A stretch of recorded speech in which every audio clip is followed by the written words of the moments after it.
This week I wanted to go over the last video for the BD790i X3D. So I ended up getting a comment on one of my videos that said even though this says that it only supports up to 5200 RAM, you can actually push it to 5600 and it'll run. I didn't know that, so I didn't buy that RAM, but I did end up picking up a set of 4800 RAM for a laptop upgrade that I'm going to be doing. And I want to just see if there's any measurable difference between 4800 DDR5, 4800 CL 34, 34, 34, 76 is what the last number is, compared to the RAM that I did all my previous testing with, which is the DDR5 5200 CL 38, 38, 38, 83. So that's the testing that I'm going to do today. For those of you that are interested, this would be the RAM that I would recommend getting if you do end up picking up this motherboard. This is the 5600 CL 40, 40, 40, and then the last number is 89.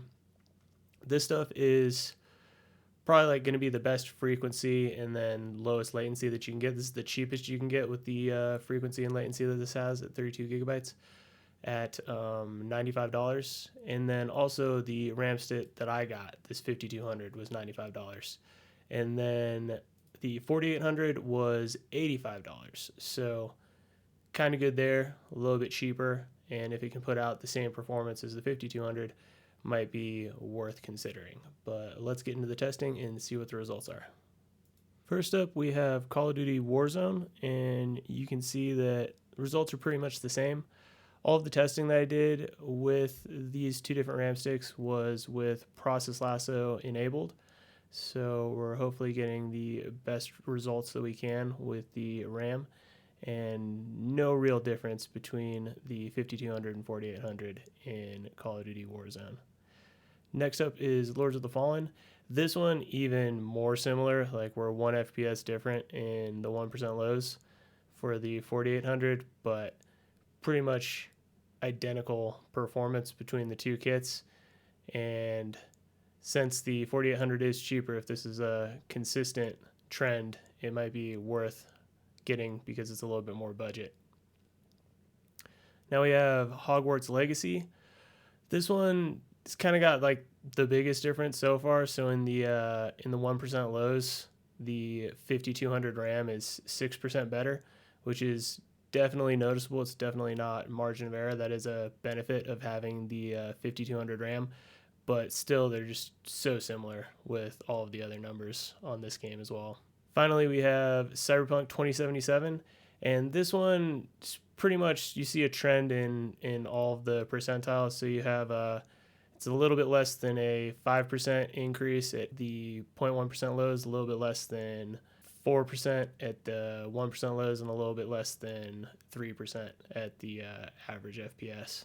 Looking at all this stuff in a summary table, you can see that it's pretty much the same performance within margin of error when you average out all the games.